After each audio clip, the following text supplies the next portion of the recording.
Le PDG millionnaire est resté sous le choc en entendant sa femme de ménage parler néerlandais au téléphone. Et cela a changé sa vie à jamais. Julien Moreau, 36 ans, dirigeait son entreprise comme on manœuvre un avion de chasse. Avec précision, froideur et efficacité. Sa start-up de technologie, fondée dans un petit bureau du quartier de la Part-Dieu à Lyon, s'était imposée en moins de 5 ans comme l'un des acteurs les plus prometteurs de l'intelligence artificielle appliquée à la gestion logistique. Il ne souriait presque jamais, parlait peu, et n'autorisait que l'essentiel dans ses interactions avec ses employés. Tout chez lui respirait l'ordre. De ses chemises impeccablement repassées à sa manie de toujours refermer la porte de son bureau à la même heure, chaque soir.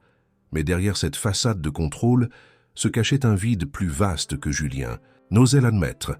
Il n'avait pas d'amis proches. Sa famille était distante, éclatée par des années de désaccords silencieux. Ses rares relations personnelles avaient toutes sombré, étouffées par son besoin de perfection et son refus obstiné de se livrer.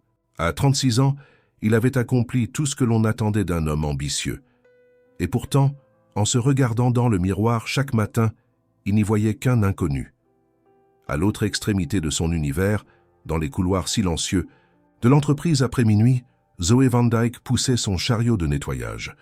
28 ans, discrète au point de devenir presque invisible, elle travaillait 6 nuits par semaine pour assurer les soins de sa mère malade, hospitalisée dans un établissement public à Villeurbanne. Zoé n'avait pas de collègues, pas de conversations légères à la machine à café. Elle entrait et sortait sans bruit, nettoyant chaque bureau avec minutie, effaçant toute trace de vie diurne comme si elle n'avait jamais existé.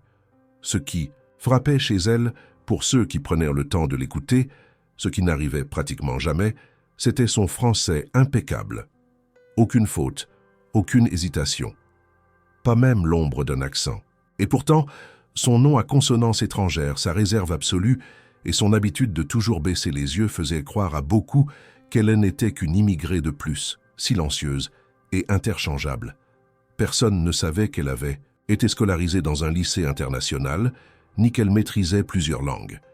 Et cela lui convenait parfaitement.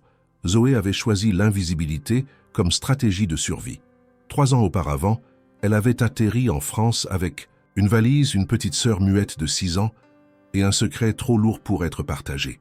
Depuis, elle avait effacé toute trace de son passé, travaillant sous un faux nom, changeant régulièrement d'adresse et refusant systématiquement tout contact social. Elle s'était inscrite sous un statut discret auprès d'une agence de nettoyage, acceptant les horaires les plus pénibles et les tâches les plus ingrates, tant que cela lui permettait de rester dans l'ombre. Dans l'univers réglé au millimètre de Julien, Zoé n'était qu'un rouage nocturne, une silhouette que les caméras de sécurité filmaient sans jamais la remarquer. Il ne connaissait même pas son prénom. Elle, de son côté, avait entendu parler de lui comme on parle d'un mythe. Certains employés le craignaient, d'autres l'admiraient. Mais tous savaient qu'il ne tolérait ni faiblesse ni familiarité. Et pourtant, sans que l'un ou l'autre ne le sache encore, un détail insignifiant allait bouleverser cet équilibre. Glacial. Un mot, une langue, un simple fragment de vérité échappé par erreur, suffirait à faire basculer 2 existences. Julien, muré dans sa logique, allait se heurter à un mystère qu'il ne saurait ignorer. Zoé, repliée dans sa fuite, allait découvrir qu'on ne peut pas éternellement échapper à soi-même. Ce soir-là, Lyon était baigné d'une pluie fine et continue. Les bureaux étaient vides depuis 2 heures, et seules les lumières automatiques s'allumaient parfois au passage discret de Zoé. Dans son bureau au dernier étage, Julien corrigeait les derniers détails d'un rapport destiné à un investisseur canadien. Il ne savait pas encore qu'en descendant chercher un café, une chose infime, presque banale, allait tout changer. Julien descendait les escaliers en colimaçon qui reliaient son bureau au rez-de-chaussée. L'ascenseur était hors service ce soir-là, détail technique qu'il avait exaspéré quelques heures plus tôt, mais qu'il avait fini par accepter dans un soupir résigné. Il avait besoin d'un café fort, noir, sans sucre. Son esprit était alourdi par les chiffres, les projections et les clauses contractuelles. En franchissant le couloir menant à la salle de pause, il n'imaginait pas un instant que quelque chose d'inhabituel allait interrompre la routine méticuleuse qu'ils imposaient depuis des années. La porte de la salle était entr'ouverte, et une lumière douce filtrait à travers la cloison vitrée. Julien s'arrêta net en entendant une voix. Ce n'était pas une voix enregistrée ni un fond musical quelconque. C'était une voix réelle, vivante, qui résonnait avec une intensité peu commune. Il allait pousser la porte quand il reconnut la langue. Ce n'était ni du français, ni de l'anglais. Le timbre était fluide, rapide, chargé d'émotion, du néerlandais sans l'ombre d'un doute. Il avait vécu 1 an à Amsterdam dans sa jeunesse, et même s'il n'en comprenait que des bribes, la sonorité était familière. Intrigué, il recula d'un pas, préférant écouter sans se montrer. Il n'avait jamais entendu personne parler. Cette langue, dans ces locaux, encore moins à une heure aussi tardive. Il colla son dos au mur froid et ferma les yeux pour mieux saisir l'échange. Ce qu'il entendait n'était pas une conversation banale. Il y avait une tension palpable dans la voix féminine, autoritaire, précise, presque militaire.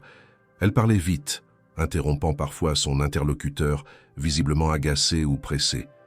Il ne comprenait pas les mots exacts, mais l'intonation parlait d'elle-même. Il y avait une urgence, peut-être même un danger. Puis le silence, le souffle court. Et soudain, une voix qu'il connaissait, mais qu'il n'aurait jamais associée à cette langue, ni à ce ton. Zoé, la femme de ménage. Il se pencha légèrement et aperçut, à travers la mince ouverture, la silhouette de Zoé debout près du micro-ondes, un téléphone coincé entre l'épaule et l'oreille. Elle tenait dans sa main une feuille de papier, froissée, sur laquelle elle griffonnait frénétiquement des notes. Son visage, d'ordinaire neutre et discret, était désormais animé d'une tension profonde. Ses yeux brillaient d'une lueur sombre et ses lèvres remuaient avec une précision chirurgicale. Ce n'était plus la femme de ménage silencieuse qu'il croisait parfois dans les couloirs. C'était une autre personne, une version qu'il ne connaissait pas et qui le déstabilisait profondément. Julien s'éloigna à pas feutrés, le cœur battant plus vite qu'il ne l'aurait admis. Il remonta les escaliers 2 à 2, oubliant complètement le café qu'il était venu chercher. Une fois dans son bureau, il ferma la porte derrière lui et resta debout, face à la baie vitrée, regardant sans voir les lumières de la ville. Quelque chose clochait. Ce qu'il venait de surprendre ne pouvait pas être réduit à un simple appel personnel. Il y avait dans cette scène un décalage trop grand, un mystère trop dérangeant pour être ignoré. Il se demandait depuis quand. Elle parlait le néerlandais. Et pourquoi? Plus encore, comment une simple employée de nettoyage pouvait-elle avoir cette aisance, cette autorité naturelle, ce ton presque professionnel dans une langue si spécifique? Julien n'était pas du genre à se laisser emporter par la curiosité, mais cette fois, quelque chose résistait à sa rationalité. Il y avait là une anomalie, une énigme, et il détestait les énigmes sans solution. Il alluma son ordinateur et consulta le registre du personnel. Nom, Zoé Van Dyke, nationalité, française. Aucune autre information pertinente. Juste une adresse, un numéro de sécurité sociale et une note indiquant qu'elle avait été recrutée par une agence externe. Julien lança une recherche sur Internet, puis sur les réseaux sociaux professionnels. Rien. Aucun profil, aucun passé, aucune trace avant son arrivée à Lyon il y avait un peu plus de 3 ans. C'était comme si elle n'avait jamais existé. Avant cette date, il essaya de se convaincre que ce n'était qu'une coïncidence, que la scène qui l'avait surprise n'avait pas de signification particulière. Peut-être avait-elle simplement appris le néerlandais par intérêt personnel. Peut-être venait-elle d'une famille bilingue. Mais cette hypothèse ne suffisait pas à calmer l'agitation qui l'envahissait. Ce n'était pas simplement une affaire de langue. C'était une question de posture, de ton, de contexte, et surtout d'instinct. Julien avait bâti sa carrière sur sa capacité à percevoir les failles et les potentiels cachés. Et cette femme, ce soir-là, venait d'éveiller quelque chose en lui qu'il n'arrivait pas à nommer. Il se coucha tard cette nuit-là, après avoir visionné plusieurs fois les enregistrements de sécurité du couloir menant à la salle de pause. Zoé apparaissait toujours à la même heure, exécutant les mêmes gestes, avec une régularité mécanique. Mais cette nuit, il savait qu'une masque venait de tomber. Il ignorait encore à quel point cette découverte allait bouleverser sa propre trajectoire. Mais une chose était certaine, il ne pourrait plus jamais la regarder comme avant. Elle, de son côté, ne se doutait de rien. Le téléphone rangé, les notes déchirées et jetées dans une poubelle sans fond, elle continua sa ronde comme si de rien n'était. Pour elle, chaque nuit était un exercice de dissimulation. Elle n'avait pas le droit à l'erreur. Et pourtant, Ce soir-là, sans le savoir, elle avait été vue. Pas dans sa fonction, mais dans sa vérité. Et de cette vérité, elle le découvrirait bientôt, avait un prix. Le lendemain matin, Julien arriva plus tôt que d'habitude à son bureau. Les yeux cernés par une nuit d'insomnie, il prit à peine le temps de saluer son assistante, déposa son manteau sur le porte-manteau sans un mot et s'enferma immédiatement dans son bureau. Il alluma son ordinateur d'un geste nerveux et ouvrit plusieurs fenêtres de recherche. Sa concentration habituelle laissait place à une agitation qu'il n'aurait jamais admise publiquement. L'image de Zoé, parlant néerlandais, avec une intensité troublante, ne quittait plus ses pensées. Il avait l'impression que quelque chose d'essentiel lui échappait, et cette sensation le dérangeait au plus haut point. Il tenta d'accéder à plus d'informations sur elle via les systèmes internes de l'entreprise. Les résultats furent déconcertants. En dehors des relevés d'heures de travail et de quelques échanges logistiques avec le service de nettoyage, il n'y avait rien. Pas de CV, pas de lettre de motivation, aucun document prouvant ses compétences ou son expérience passée. Zoe Van Dyke apparaissait dans les fichiers comme une ombre administrative, un simple numéro d'employé parmi tant d'autres.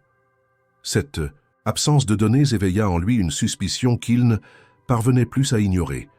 Julien élargit alors ses recherches à des bases de données plus vastes. Il interrogea des annuaires professionnels, des archives en ligne, des registres publics et même les bases universitaires à travers l'Europe.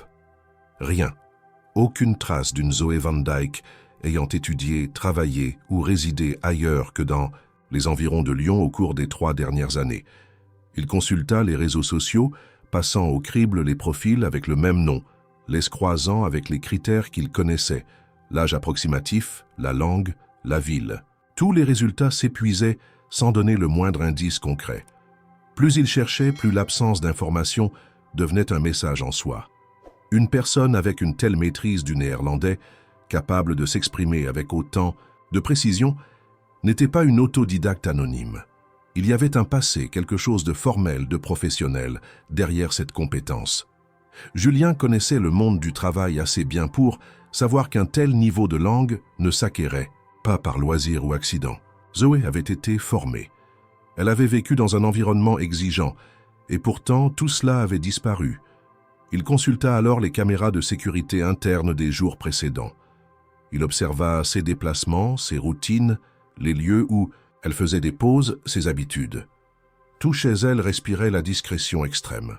Elle évitait les couloirs principaux, n'utilisait jamais son téléphone dans les zones surveillées, ne restait jamais plus de 2 minutes au même endroit. C'était comme si elle anticipait chaque angle mort, chaque zone non couverte par la vidéosurveillance. Ce niveau de vigilance que Julien interpréta d'abord comme de la paranoïa lui parut soudain presque militaire. Zoé n'était pas simplement prudente, elle se cachait. Dans les jours qui suivirent, Julien se mit à l'observer de manière plus directe, bien que toujours discrète. Il restait parfois dans son bureau tard dans la nuit, feignant de travailler, simplement pour la voir passer. Il prit note de ses gestes, de ses poses, de la manière dont elle réajustait les objets sur les bureaux avec une précision maniaque. Elle ne remarqua rien. Du moins, c'est ce qu'il croyait. À aucun moment elle ne le regarda dans les yeux. À aucun moment elle ne sembla consciente de l'attention qu'il lui portait. Cela ne fit qu'accentuer son trouble. Il ne savait pas encore pourquoi cette situation l'obsédait autant. Était-ce la surprise d'avoir mal jugé une personne qu'il croyait transparente? Était-ce la révélation d'une compétence dissimulée, d'un potentiel inexploité sous son propre toit? Ou bien était-ce autre chose, de plus personnel, de plus intime? Julien se méfiait de ses émotions. Il avait appris à les smusler, à les enterrer sous des strates de logique et de rationalité. Mais quelque chose en lui commençait à se fissurer. À la fin de cette même semaine, il prit une décision qu'il aurait lui-même qualifiée d'irraisonnée. Il demanda à son service de sécurité une extraction complète des archives d'entrée et sortie de tous les employés de l'agence de nettoyage des 6 derniers mois. Officiellement, il évoqua une procédure de vérification suite à une perte d'équipement. Officieusement, il ne voulait qu'une chose, traquer le moindre détail inhabituel lié à Zoé. Et il en trouva un. Un soir de janvier, elle avait quitté les lieux à 2 heures du matin, bien après la fin de son service, sans justification. Ce n'était arrivé qu'une seule fois, mais l'anomalie était là. Julien traça ce déplacement, jusqu'à une station de métro fermée à 7 heures. Pourquoi s'y était-elle rendue? Que faisait-elle dehors à une heure aussi inhabituelle? Cela ne collait pas avec son profil, ni avec sa rigueur apparente. Ce déplacement, isolé mais hors norme, devint pour lui la première pièce d'un puzzle plus vaste. Julien se retrouva, malgré lui, à parler d'elle à voix haute lorsqu'il était seul, à formuler des hypothèses absurdes, à envisager des scénarios dignes d'un roman d'espionnage. Cela le faisait rire jaune. Lui, l'homme de données, de faits, de logique, était en train de se transformer en détective improvisé. Il détestait ça. Et pourtant, il ne pouvait plus s'arrêter.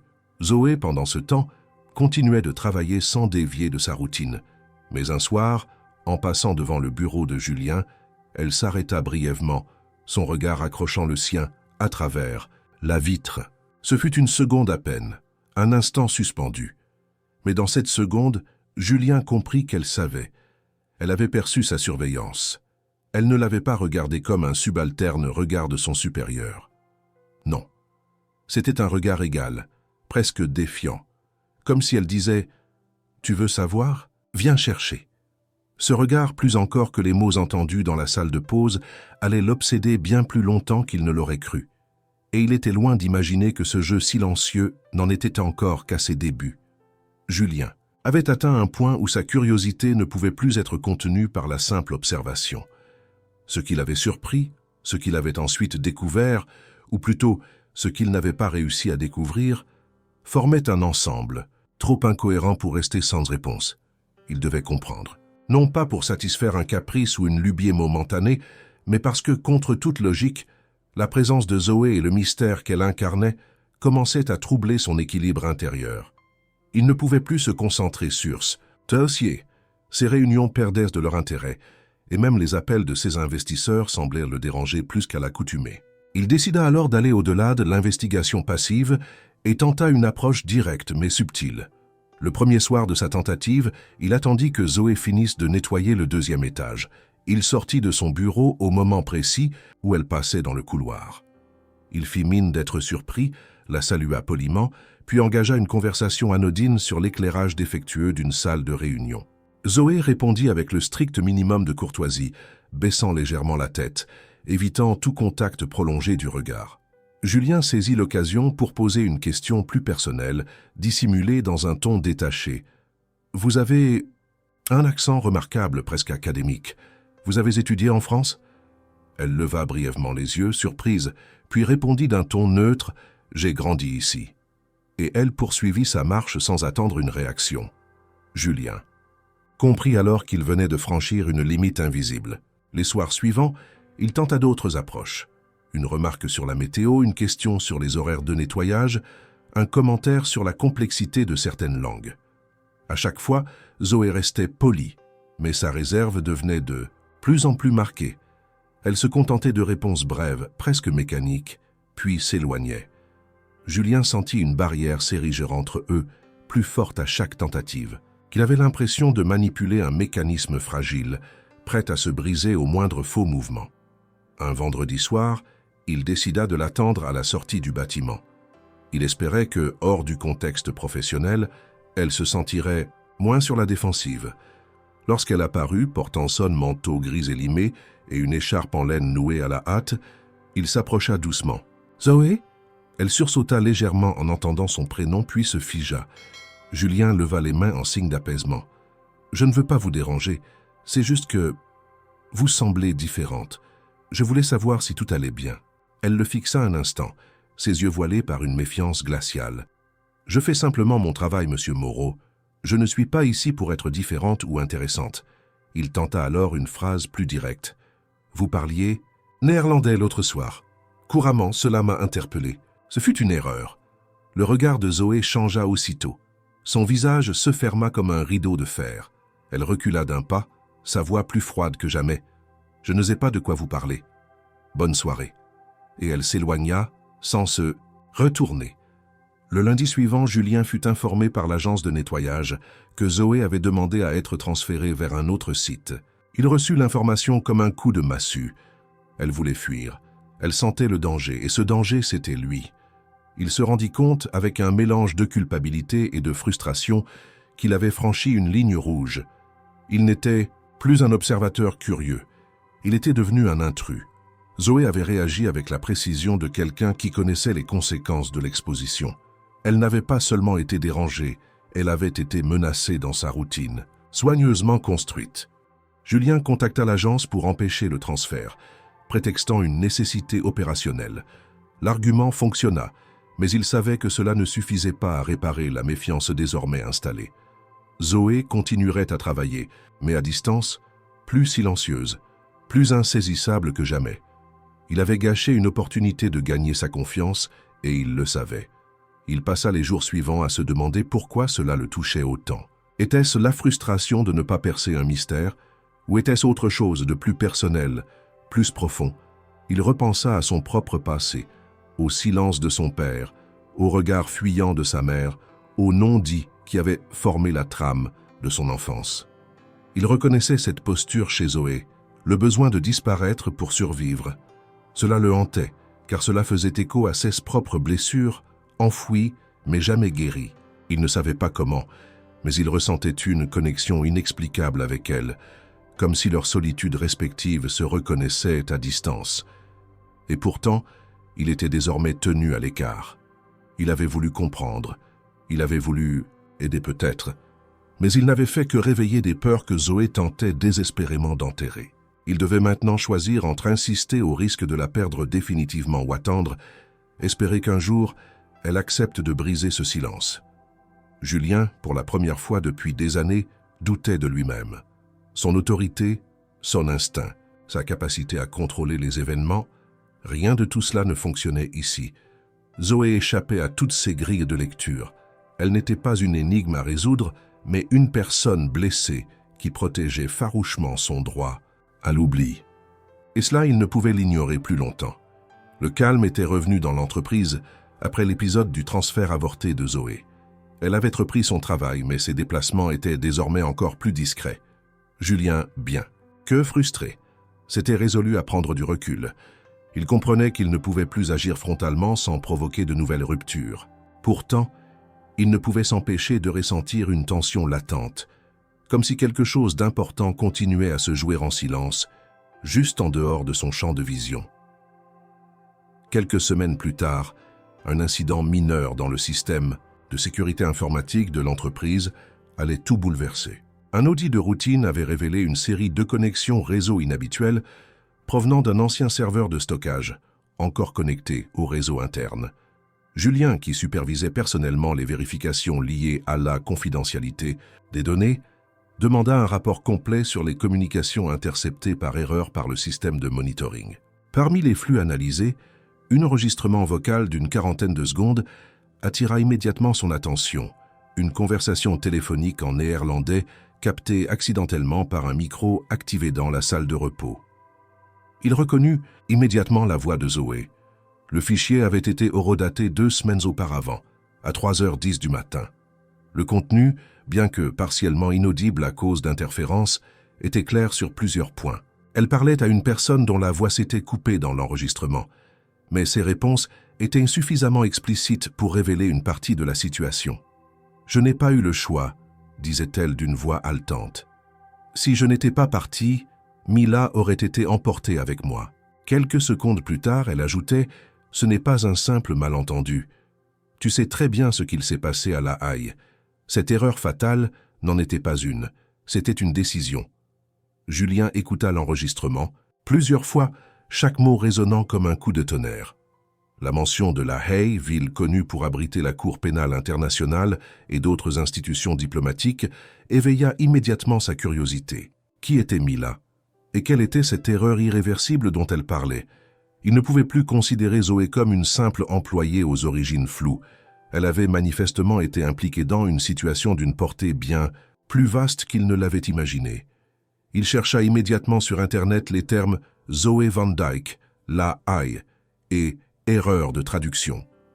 Rien de concluant ne ressortait. Aucun article de presse, aucun rapport public. Il élargit les mots-clés. Interprète néerlandais, scandale diplomatique, Mila, dissimulation. Peu à peu, quelques éléments disparates commencèrent à apparaître. Des forums obscurs mentionnaient un incident passé sous silence, survenu dans le cadre d'une négociation multilatérale concernant un dossier sensible de transfert humanitaire. L'affaire, selon certaines rumeurs, aurait été étouffée à cause de l'implication indirecte d'un pays européen influent. Une note non confirmée parlait d'une erreur d'interprétation ayant conduit à une décision militaire précipitée, avec des conséquences humaines importantes. Julien se sentit envahi par un sentiment d'urgence. Si Zoé avait été impliquée, dans cette affaire même indirectement, cela signifiait qu'elle avait fui un monde où une simple faute pouvait coûter des vies, et elle avait protégé quelqu'un, cette Mila, probablement un membre de sa famille. Il ne s'agissait plus d'un simple secret personnel, mais d'un exil forcé dicté par la peur de représailles. Il se souvenait alors d'un détail qu'il avait remarqué dans le registre de la clinique où il finançait un programme de santé pour les employés. Le nom Van Dyke figurait dans une fiche de prise en charge pour une patiente hospitalisée sous surveillance respiratoire constante. Il se rendit sur place, prétendant effectuer une visite de routine liée à son mécénat. À l'accueil, il réussit à consulter discrètement les informations essentielles.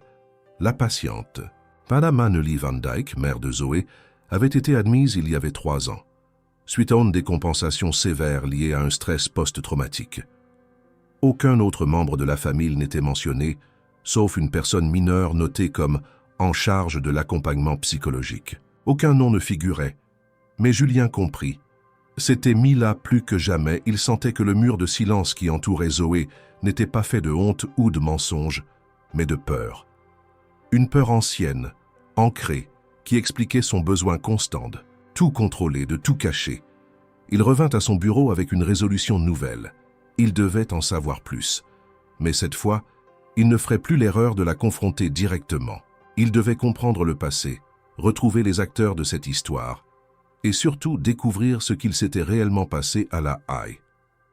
Julien commença alors à compiler des documents, à établir des connexions, à dresser une chronologie possible. Chaque fragment d'information le rapprochait un peu plus d'une vérité qu'il pressentait douloureuse. Et pourtant, plus il avançait, plus les questions se multipliaient. Qui avait pris la décision qu'elle évoquait? Pourquoi avait-elle été contrainte de fuir au lieu de se défendre? Qu'avait-elle voulu protéger exactement? Sa famille, son intégrité, ou autre chose encore? Le mystère demeurait entier, mais il n'était plus abstrait. Il avait un lieu, une date, une blessure. Et au cœur de cette blessure, une femme qui, chaque nuit, nettoyait les traces des autres stous en dissimulant les siennes. Julien avait toujours cru que son plus grand adversaire serait le temps, ou les marchés, ou peut-être ses propres limites humaines. Jamais il n'avait imaginé que ce rôle serait incarné par Arnaud Lefebvre, son associé de longue date, cofondateur de la start-up, ami d'enfance, et désormais, obstacle imprévu.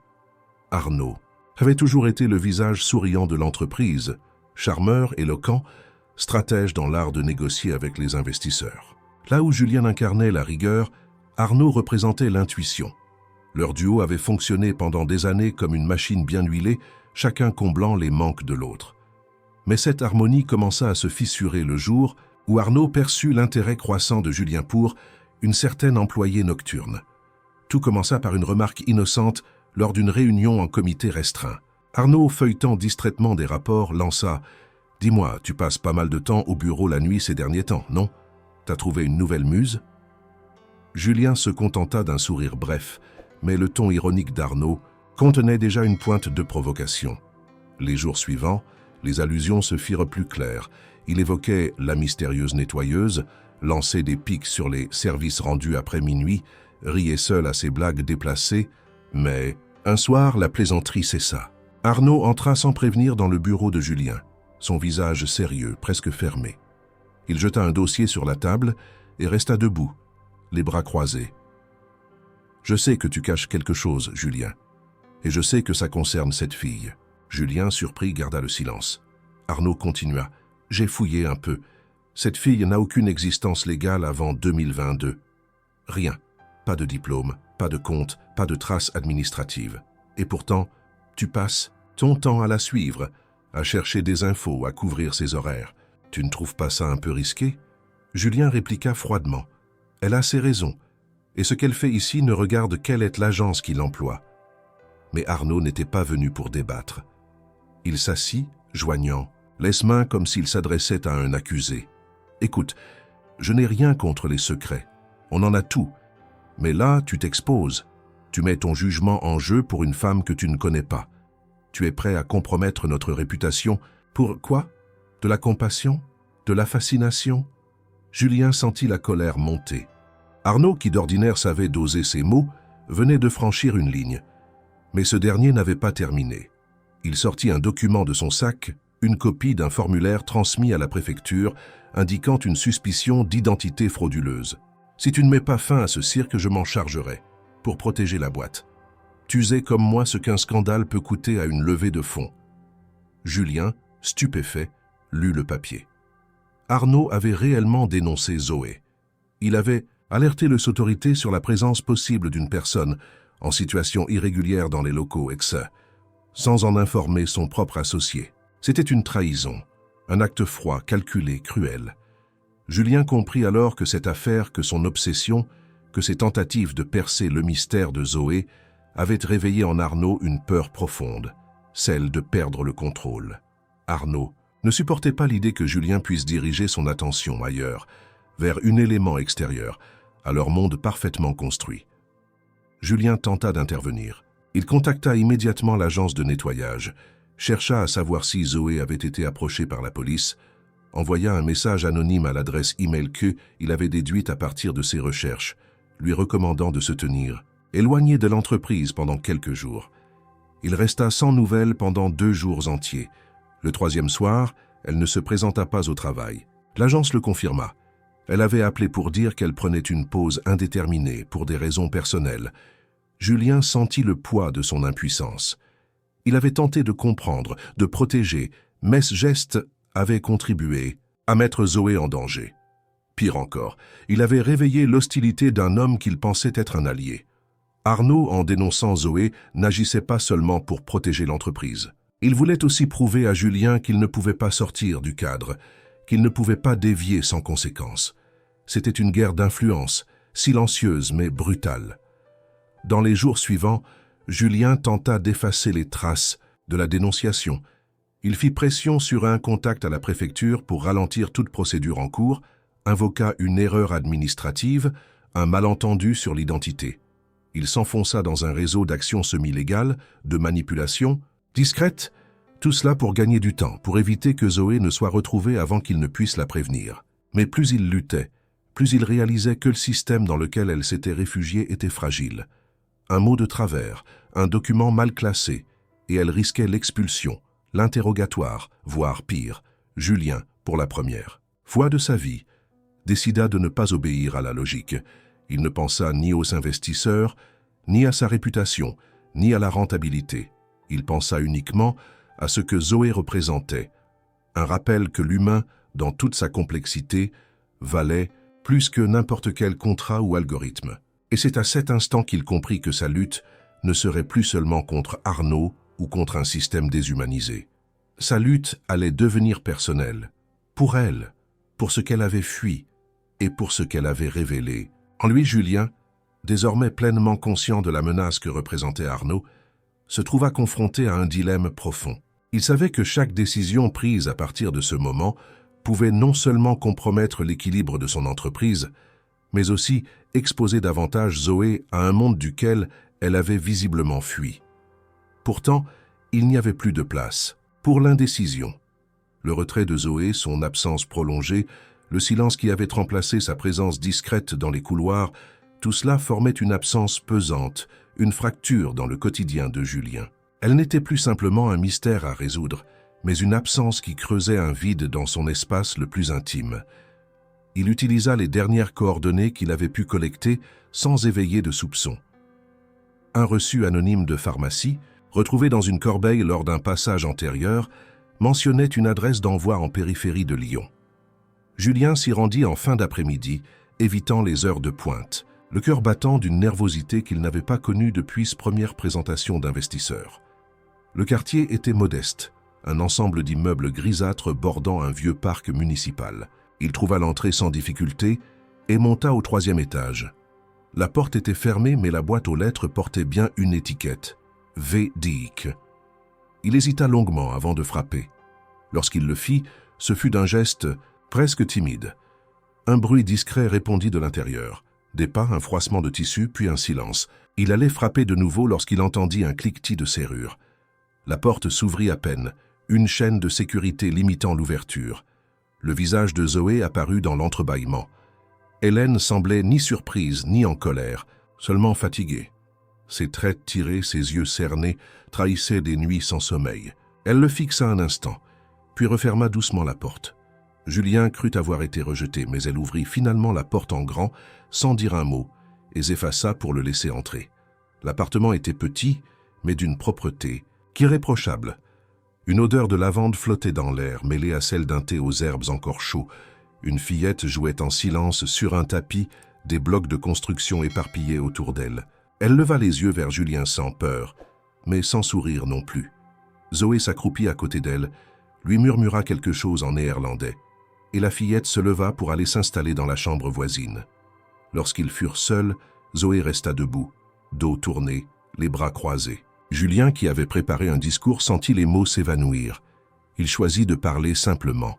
« Je suis désolé, Zoé. Je voulais comprendre. Je pensais pouvoir t'aider, mais j'ai fait plus de mal que de bien. » Elle se retourna, lentement, ses yeux brillants de retenue. « Tu as mis une alerte sur mon nom, Julien. Tu sais ce que ça signifie? Tu sais ce que ça m'a coûté ?» Il acquiesça. « Ce n'était pas moi, c'était Arnaud, mais je n'ai pas su t'en protéger à temps. » Il y eut un silence lourd. Puis, contre toute attente, Zoé s'assit. Elle lui fit signe de faire de même. Elle parla longuement.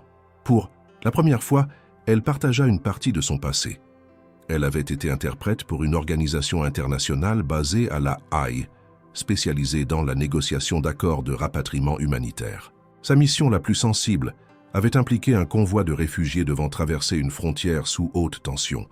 Lors d'une réunion cruciale, une interprétation ambiguë, volontaire ou non, elle n'en savait toujours rien, avait conduit à un ordre d'exécution immédiate par une milice locale. Plusieurs dizaines de morts. Elle, la voix officielle, avait été tenue responsable. L'interprète, le maillon que personne ne regarde, mais qui transmet les mots. Elle avait compris trop tard que les sans-jeu la dépassaient, et lorsque les menaces avaient commencé, elle avait fui. Mila, sa petite sœur, était alors une enfant silencieuse. Leur mère, déjà fragile, avait sombré dans une dépression sévère. Julien écoutait sans l'interrompre. Chaque mot qu'elle prononçait semblait peser une tonne. Lorsqu'elle eut terminé, elle ajouta simplement « Je vis pour payer les soins de ma mère, pour que Mila ait une chance d'avoir une vie normale. C'est tout. Je n'ai rien d'autre. » Julien sentit une vague d'admiration monter en lui, mêlée à une culpabilité sourde.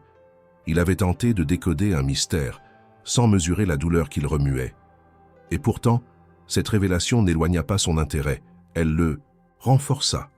Il ne voyait plus en elle une femme fuyante, mais une survivante, une combattante silencieuse, quelqu'un qui portait sur ses épaules plus que ce que la plupart des gens auraient pu supporter. Il se leva. « Je veux réparer ce que j'ai brisé, pas pour soulager ma conscience, mais parce que je crois que tu mérites mieux que la peur. » Et Mila aussi. Elle le regarda longuement puis hocha la tête, pas en signe d'acceptation, mais comme pour reconnaître qu'il avait entendu, qu'il avait vu. Julien repartit ce soir-là sans autre promesse, mais il savait que quelque chose venait de changer. Un pacte tacite s'était formé. Elle l'avait laissé entrer un peu, et lui, pour la première fois depuis des années, avait trouvé une cause pour laquelle il était prêt à se battre, même si cela signifiait remettre toute sa vie en question. Les séductifs. Jour suivant, cette première confession entre Zoé et Julien s'installèrent dans un étrange équilibre. Elle ne le contactait pas, mais ne l'évitait plus. Lorsqu'il venait au petit appartement du quartier périphérique, il apportait souvent quelque chose pour Mila, un livre, un jeu éducatif, un dessert maison qu'il avait maladroitement tenté de préparer lui-même. Mila l'accueillait avec une curiosité silencieuse, tandis que Zoé restait toujours vigilante mais moins distante. Julien ne posait plus de questions, se contentant d'offrir sa présence, son aide, et, peu à peu, un début de confiance s'installa entre eux. Ce fragile apaisement aurait pu durer, mais la réalité, comme souvent, revint frapper sans prévenir. Un matin de printemps, Julien reçut un appel urgent de son assistante alors qu'il était en rendez-vous extérieur. Elle l'informa que des agents de l'administration de l'immigration étaient venus au siège de l'entreprise, munis d'un mandat de vérification concernant une certaine Zoé Van Dyke. Julien sentit immédiatement la panique lui tordre les entrailles. Il se précipita vers son bureau, les pensées embrouillées, les mains tremblantes. Il savait qu'Arnaud était derrière cela. Malgré leur altercation passée, il n'avait pas abandonné sa croisade. Il avait laissé le temps jouer contre Zoé. Et maintenant, il utilisait la machine administrative comme une arme. À son arrivée, il apprit que Zoé n'était pas au travail cette nuit-là. Elle avait appelé l'agence pour dire qu'elle ne se sentait pas bien et un remplaçant avait été envoyé. Les agents avaient interrogé le personnel, demandé des registres, analysé les badges d'entrée. Julien tenta de minimiser l'affaire, jouant la carte du malentendu, invoquant une erreur sur l'identité. Mais il savait que l'engrenage avait commencé à tourner. Zoé était désormais une cible active du système. Ce n'était plus une rumeur, une suspicion. C'était une procédure formelle. Il quitta l'entreprise immédiatement et se rendit à l'appartement de Zoé. Il frappa à la porte plusieurs fois. Rien, pas de lumière, aucun bruit. Il tenta d'appeler, envoya des messages, mais reçut uniquement le silence en retour. Il fit le tour du bâtiment, interrogea la concierge, mais personne ne l'avait vu depuis la veille. Une voisine lui dit qu'elle avait entendu des bruits de valises tôt le matin. Julien comprit alors. Elle était partie. Il rentra chez lui en proie à une agitation incontrôlable. Il fouilla tous les documents qu'il avait, tous les indices laissés derrière elle. Il trouva un numéro griffonné sur une serviette, celui d'une clinique qu'elle avait mentionné en passant, sans jamais y aller ouvertement avec lui. Il appela, prétextant un rendez-vous pour un proche. On lui répondit que Madame Van Dyke, la mère, avait été transférée dans un autre établissement spécialisé, pour raisons logistiques et administratives. Le dossier, selon la secrétaire, était désormais sous surveillance, une demande expresse de la famille. Julien comprit que Zoé avait préparé sa fuite bien avant l'arrivée des autorités. Elle avait tout anticipé. Il ressentit un mélange de douleur et de respect. Elle n'avait fait confiance à personne, pas même à lui, malgré ses tentatives sincères. Elle avait agi comme elle l'avait toujours fait, seule, en repliant le peu de stabilité qu'elle avait reconstruite, en emportant sa sœur dans une nouvelle fuite. Elle reprenait le chemin du silence. Mais Julien, cette fois, n'était plus l'homme passif d'autrefois.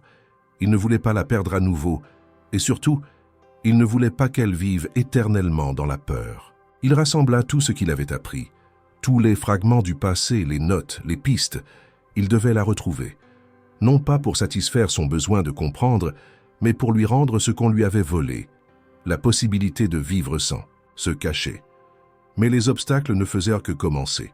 Arnaud intensifia sa pression au sein de l'entreprise.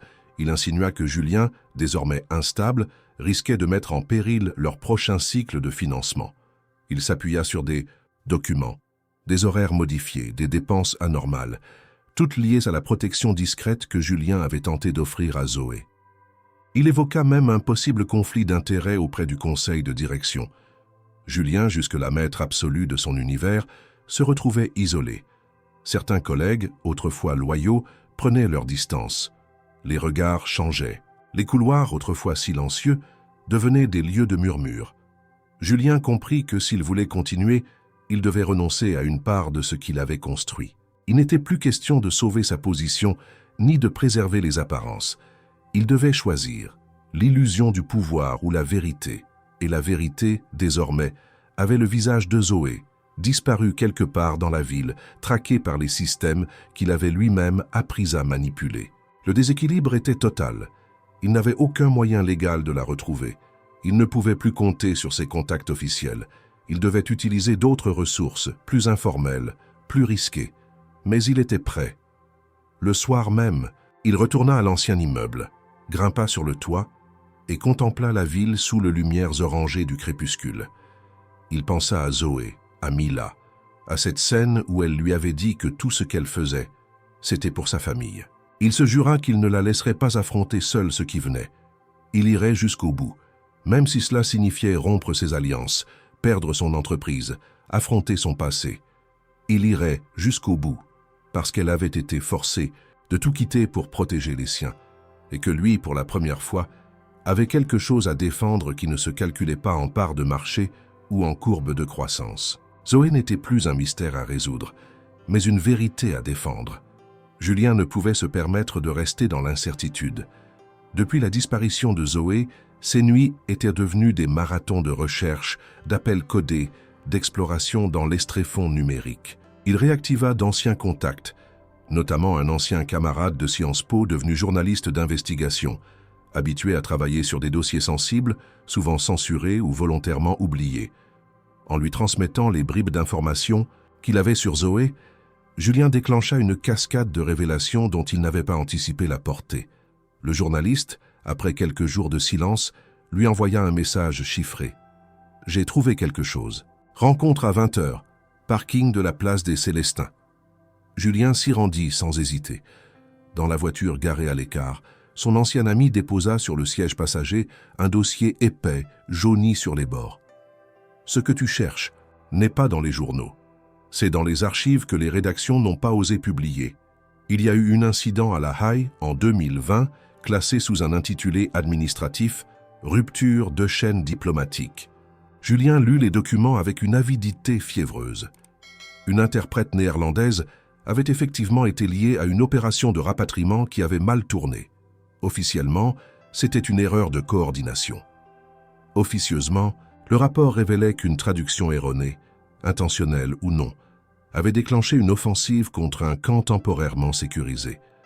La voix qui avait transmis l'ordre était la sienne. Zoé Van Dyke. Le rapport mentionnait également un élément étouffé.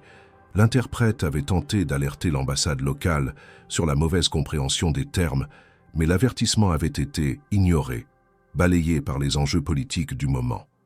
Julien sentit une nausée monter. Elle avait tenté d'empêcher le drame. Elle avait agi. Mais personne n'avait écouté. Et lorsque les conséquences étaient devenues irréversibles, elle avait été désignée comme responsable. Un bouc émissaire idéal, une employée, technique peu visible, facile à accuser, sans réseau de protection. Et pourtant, elle n'avait jamais trahi. Elle avait payé le prix de son intégrité. Ce détail confirmait ce que Julien pressentait depuis leur première véritable conversation. Zoé n'était pas coupable, elle était sacrifiée. Il continua à lire. Un nom revint à plusieurs reprises. Mila. L'enfant figurait dans des rapports annexes, comme témoin indirect d'une réunion cruciale ayant précédé le drame. En fouillant plus loin, le journaliste avait découvert que Mila avait été immédiatement exfiltrée avec Zoé, sous couvert d'un programme de protection discrètement désactivé quelques mois plus tard. C'était donc pour protéger Mila qu'elle avait fui, pour empêcher que l'enfant ne soit instrumentalisé comme preuve, comme poids, dans un jeu politique dangereux. Cela expliquait tout, son isolement, son refus d'apparaître dans les systèmes, son silence obstiné. Julien, muni de ces nouvelles informations, décida de retrouver la trace physique de Zoé. Il se rendit à la clinique où sa mère avait été transférée. Il se présenta comme le garant administratif des soins et exigea, sous couvert d'un appui financier crucial, un rendez-vous avec la direction. À force d'insistance et d'arguments convaincants, il obtint le nom de l'établissement vers lequel la patiente avait été transférée. Un centre discret, situé dans la région d'Annecy, spécialisé dans les prises en charge psychiatriques à long terme. Le nom de la patiente y figurait sous une variante, Anne Dyke, mais Julien comprit que c'était un camouflage volontaire. Il s'y rendit dès le lendemain, sous une fausse identité, prétendant être un membre de la famille éloignée. Là, après une attente prolongée et une enquête discrète dans les couloirs du centre, il tomba sur une infirmière compatissante, à qui il raconta partiellement l'histoire. Elle le mena discrètement dans un bâtiment isolé où il aperçut par une baie vitrée une femme alitée, le regard perdu dans un autre temps.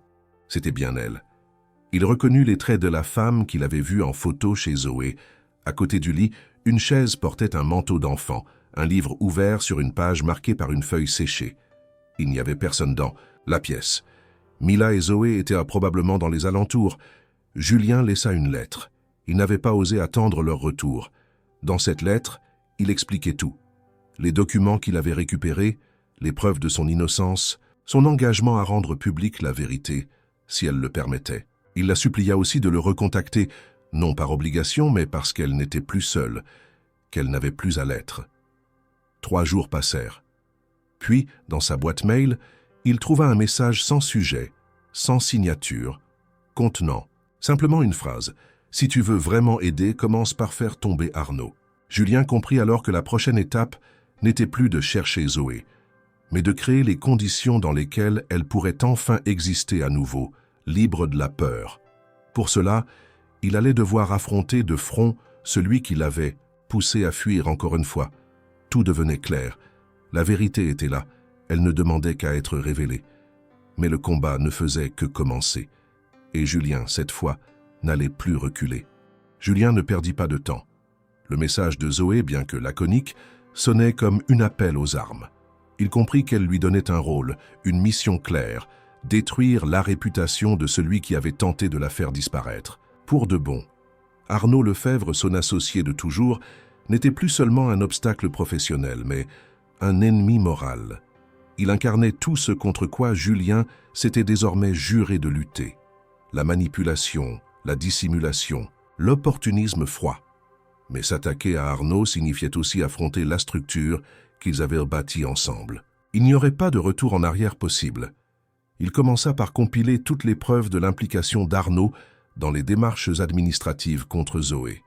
Il récupéra des copies des correspondances internes, des courriels, envoyés à la préfecture, et surtout, un document signé de sa main mentionnant l'existence d'un risque réputationnel lié à une employée sans papiers identifiables. Julien savait que cela ne suffirait pas. Il devait exposer la cruauté de son associé aux yeux de tous. Et pour cela, il fallait une scène, une tribune, un moment où rien ne pourrait être ignoré. Cette occasion se présenta sous la forme d'un événement majeur, le 10e anniversaire de la start-up. Un gala avait été prévu depuis des mois, rassemblant investisseurs, partenaires, presse spécialisée et personnalités du monde technologique. Arnaud comptait y présenté comme l'homme fort de la nouvelle ère, notamment parce qu'il avait été choisi pour représenter l'entreprise lors du discours principal. Julien, officiellement en retrait depuis quelques semaines, demanda à faire une brève intervention, invoquant une volonté de remercier les fondateurs et de saluer l'équipe. Arnaud, convaincu que Julien n'était plus une menace, accepta sans suspicion.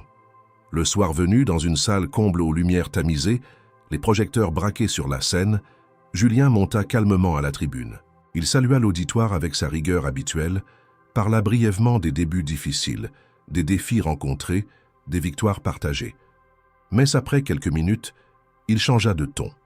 Il prit une pause, laissa le silence s'installer, puis annonça d'une voix nette « Il y a une vérité que je ne peux plus taire, une vérité qui concerne notre entreprise, nos valeurs et la manière dont nous traitons les personnes qui travaillent dans l'ombre. » Les regards se croisèrent dans la salle, les murmures commencèrent.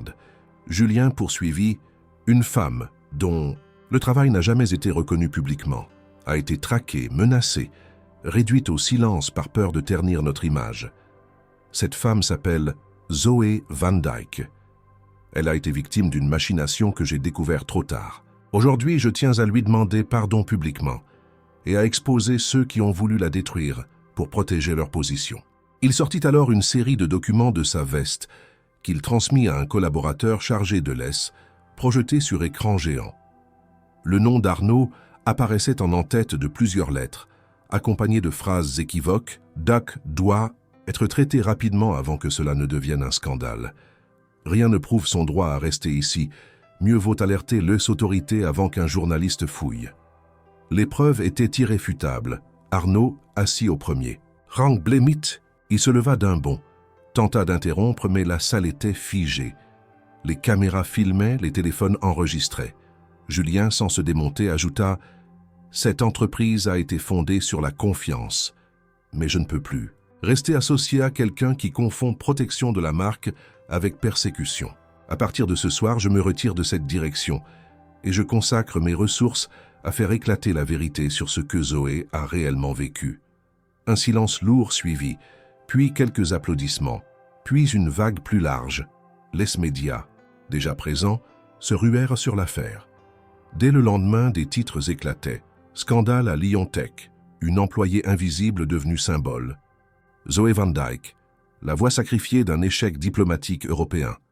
Un patron quitte tout pour rétablir la vérité. Mais le plus puissant des échos vint d'ailleurs. L'histoire de Zoé, relayée dans plusieurs langues, attira l'attention d'anciens collègues, d'anciens diplomates, d'organisations de défense des droits humains. Des témoignages commencèrent à affluer, des documents oubliés furent exhumés, et surtout, un procureur européen décida de rouvrir officieusement le dossier de La Haye, motivé par la médiatisation soudaine du cas. Zoé, protégée par son anonymat, observait tout cela à distance, d'abord avec peur, puis avec incrédulité, et enfin avec un commencement d'espoir. Julien, de son côté, avait perdu ses fonctions, sa position, mais avait gagné une clarté qu'il n'avait jamais connue. Il était devenu l'allié qu'il aurait aimé être depuis le début. Le système qu'il avait contribué à construire l'avait rejeté, mais une autre vérité, plus vaste, s'était ouverte à lui. Et cette vérité portait un nom, un regard, une voix qu'il ne laisserait plus jamais être étouffée. Les jours suivant la dénonciation publique d'Arnaud provoquèrent une onde de choc que même Julien n'avait pas anticipée dans toute son ampleur. L'histoire de Zoé Van Dyck, traductrice sacrifiée d'un scandale diplomatique enterré, fit rapidement le tour de l'Europe. Les grands médias, d'abord prudents, flairèrent le potentiel explosif de l'affaire. La combinaison d'un patron, de start-up dénonçant son associé en direct, et d'une femme invisibilisée confrontée à des puissances internationales était un récit que l'opinion ne pouvait ignorer. Zoé, longtemps silencieuse, devint malgré elle une figure publique. Et dans cette tempête, une vérité encore plus profonde commença à émerger. Julien, désormais en retrait du monde des affaires, consacrait ses journées à organiser les documents qu'il recevait de toutes parts, courriels d'anciens diplomates, copies de notes internes jamais publiées, témoignages de collègues de Zoé à La Haye.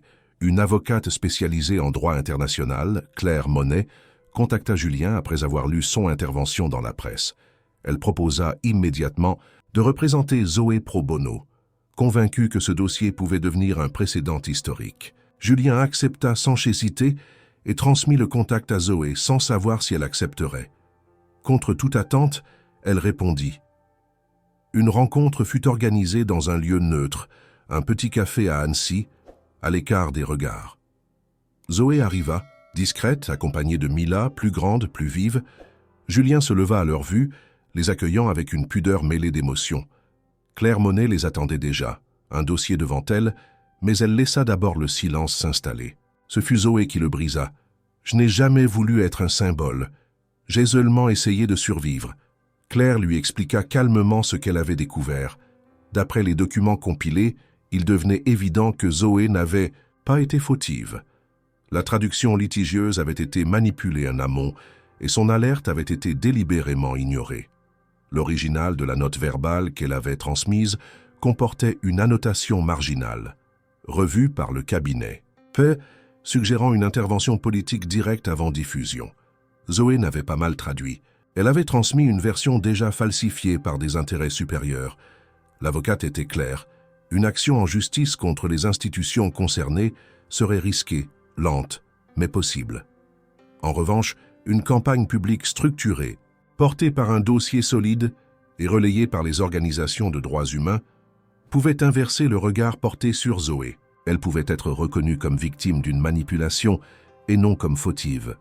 Le gouvernement français, déjà mis sous pression par l'affaire, pourrait même lui accorder un statut légal permanent et une protection. Julien observa Zoé en silence. Elle semblait peser chaque mot, chaque conséquence. Lorsqu'on lui proposa de témoigner publiquement, elle secoua d'abord la tête. « Et si Mila en souffre? Et si cela recommence ?» Julien répondit avec une gravité nouvelle. « Ce sera différent.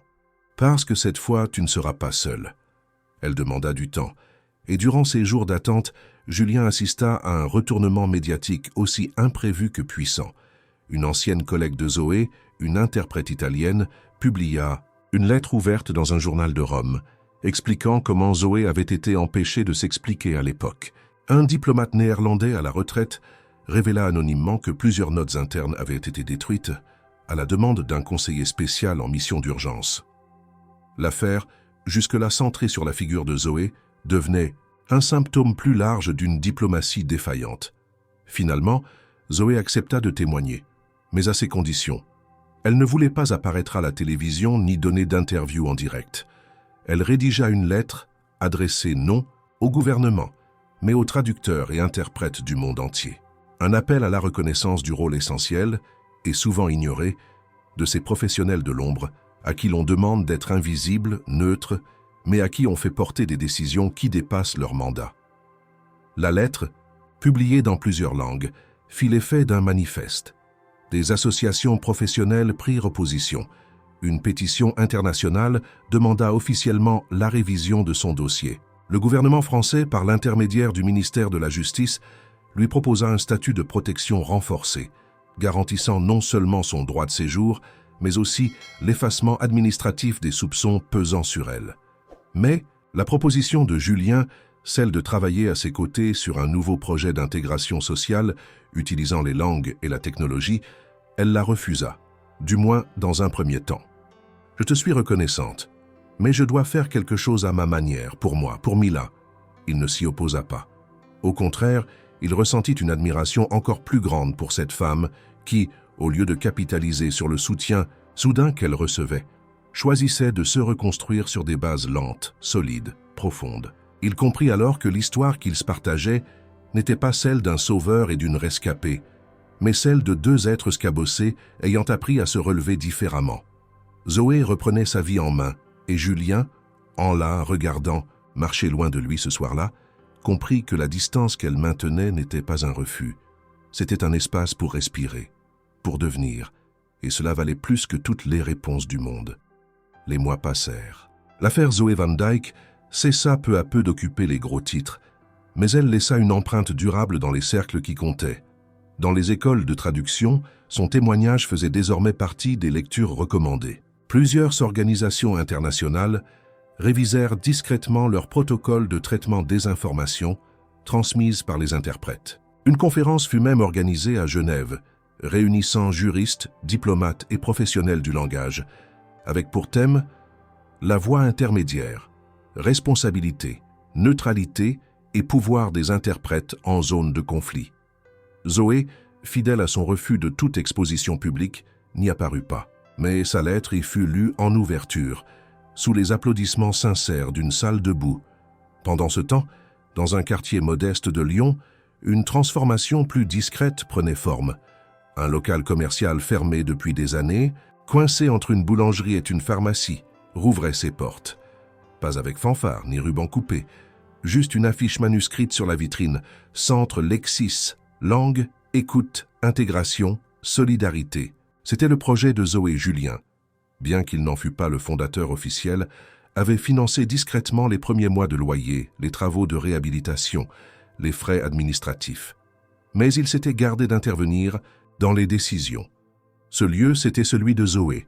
Elle y accueillait des réfugiés, des migrants récents, des femmes isolées avec enfants, des adolescents en difficulté linguistique. On y enseignait le français, mais aussi les codes sociaux, les droits fondamentaux, les moyens de se défendre face à l'administration.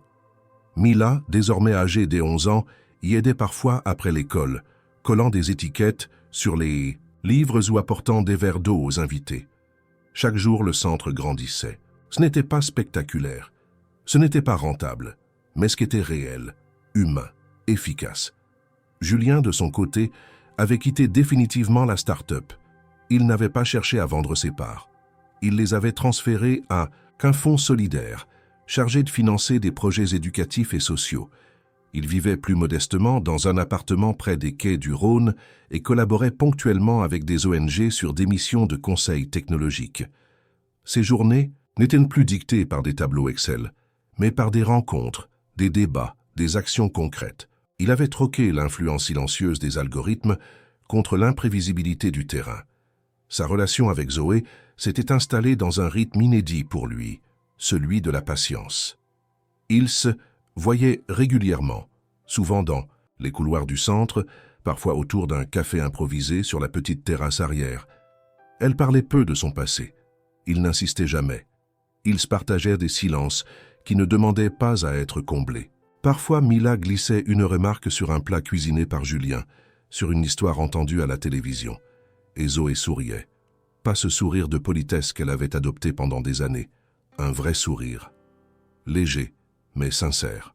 Julien comprit que le chemin vers elle ne passait pas par l'épreuve, ni par les gestes héroïques, mais par la constance. Être là, écouter, offrir un espace sans exigence. Il avait cessé d'attendre un moment décisif, une déclaration. Il avait compris que certaines personnes ne se reconstruisent pas dans les éclats, mais dans les nuances, et que l'amour, parfois, n'est pas un feu d'artifice, mais une présence continue, qui ne cherche pas à s'imposer, mais à soutenir. Zoé, de son côté, réapprenait à faire confiance. Cela se voyait dans les détails. La façon dont elle laissait ses élèves improviser, dont elle acceptait de déléguer, dont elle se surprenait à rire, parfois même à rêver à voix haute. Un jour, elle parla d'organiser un voyage scolaire pour ses élèves les plus avancés, à Paris ou à Marseille. Un autre jour, elle évoqua la possibilité d'écrire un manuel d'apprentissage pour adultes fondé sur l'expérience réelle des réfugiés.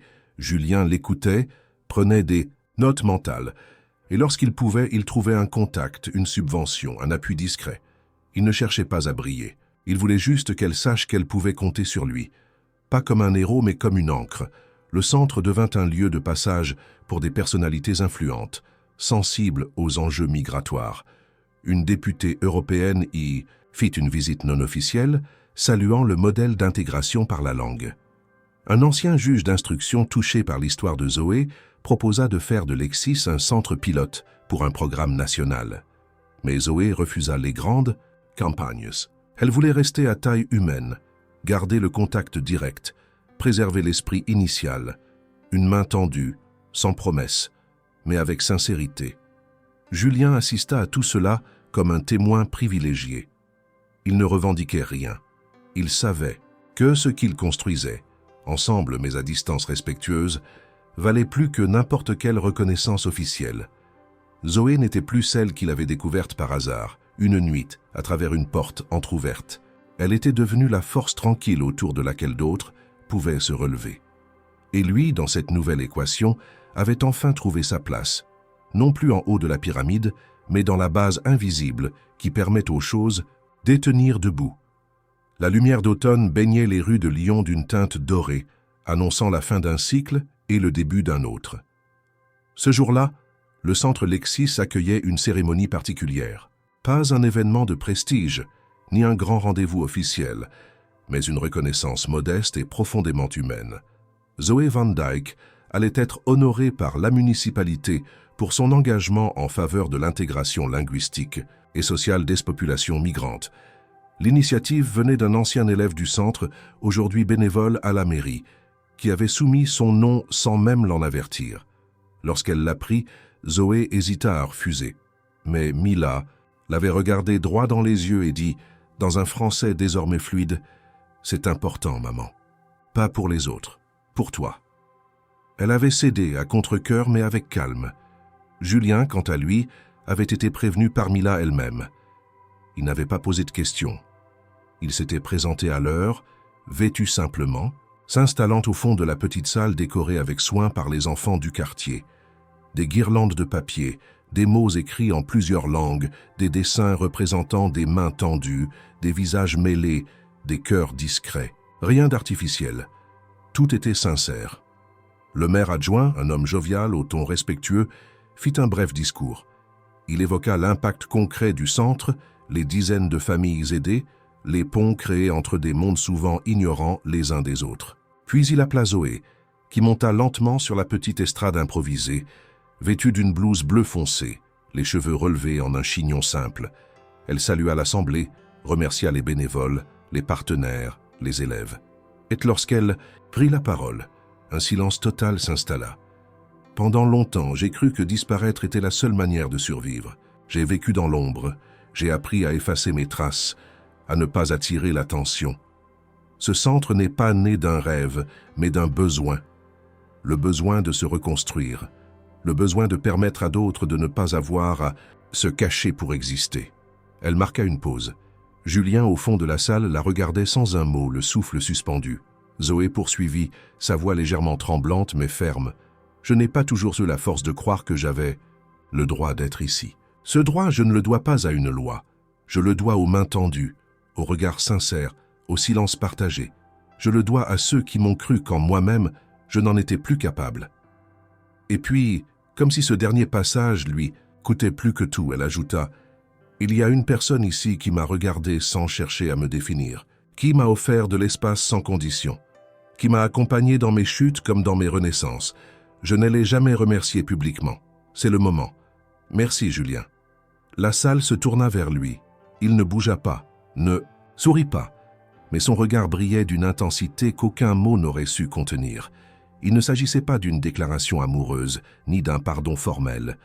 Il s'agissait d'un lien forgé dans l'épreuve, consolidé dans la patience élevée dans la vérité. Après la cérémonie, la foule se dispersa lentement. Les enfants couraient autour des tables. Les bénévoles desservaient les plateaux de jus de fruits et de gâteaux faits maison. Zoé resta un moment assise sur un banc, observant la scène avec une paix nouvelle dans l'extrait. Julien la rejoignit, s'assit sans rien dire. Ils restèrent ainsi côte à côte, les mains posées sur leurs genoux, le regard tourné vers le va-et-vient joyeux du centre. Finalement, elle tourna la tête vers lui. « Tu sais, je n'ai pas de plan précis pour la suite. Je n'ai jamais su faire ça. » Julien répondit après quelques secondes, « Moi non plus. Mais on peut construire sans plan, si on sait ce qu'on veut préserver. » Elle hocha la tête. Puis, d'un geste simple, elle prit sa main. Pas pour la serrer, ni pour la caresser, juste pour la tenir, comme un ancrage, comme une réponse muette, à tout ce qui n'avait pas besoin d'être dit. Dans les semaines qui suivirent, le centre reçut de nouvelles propositions de partenariat, mais Zoé continua de garder son rythme. Elle voulait que chaque personne qui franchissait la porte sente qu'elle était attendue et non traitée comme un dossier.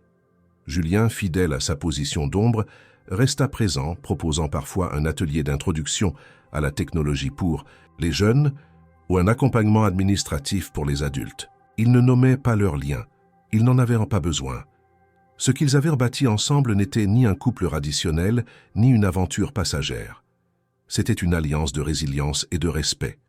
Un jour, Mila demanda à Julien pourquoi il venait toujours aider sans jamais prendre la parole comme les autres intervenants.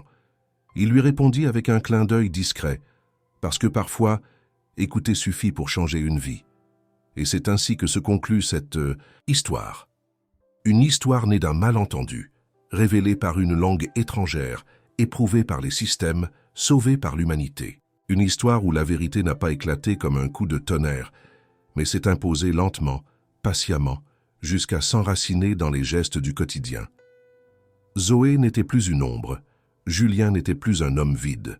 Et ensemble, sans jamais l'avoir planifié, ils avaient interdéfini ce que signifie reconstruire, non pas en oubliant, mais en intégrant chaque fragment de ce qui avait été brisé.